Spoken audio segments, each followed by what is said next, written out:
बरं चला आता आपल्या घरी जाऊ, कारण आता शाळेत जाऊन बी काही फायदा नाही. उद्या शाळेत गेल्यावरच कळलं आता काय होतंय ते. आणि ध्यानात ठेवा, आपण काय चुकीचं केलं नाही आणि कुणाला भ्यायची काही गरज नाही. जे होईल ते होऊ द्या, आता मागं हटायचं नाही. आपल्या जागी कुणी बी असतं ना तर हेच केलं असतं. चला जाऊ. चला. आणि ऐक्या, तुला वाटत असेल ना तू उगाच आलाय तर आत्ताच माघारी जा. पुन्हा तुझ्या घरी काय अडचण आली तर आमच्यावर नाव नको यायला. अरे बाबा भ्या वाटलं म्हणून म्हणलो मगाशी.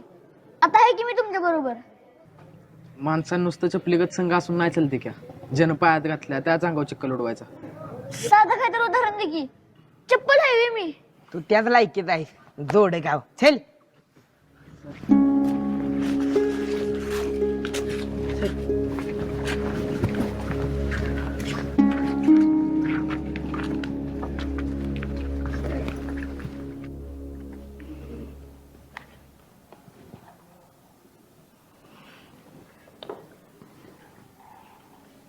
पल्ले, चल आपण व्हिडिओमध्ये जाऊन बसूया.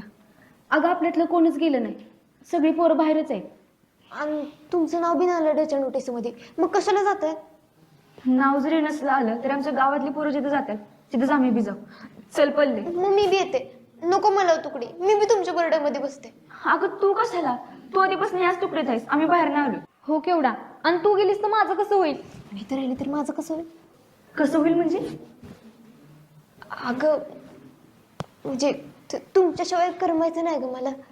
मला माहिती आहे की कोणाशिवाय करमायचं नाही. 5वी तिथं आल्यापासून आपण एका बेंचवर बसतोय आणि माझ्याशिवाय बरं तुला तिकडे करमल. मग तू बी चल. नाही मी नाही येणार आणि तू बी जाऊ नकोस.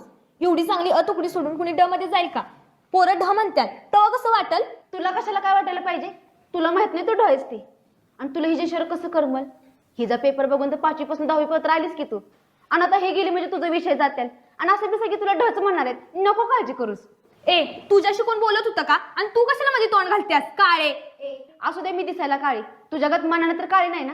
आणि हो सकाळी येताना पावडर लावायचं नको, खड्ड्यात भरून येत जा म्हणजे बरी दिसशील व्हायचं.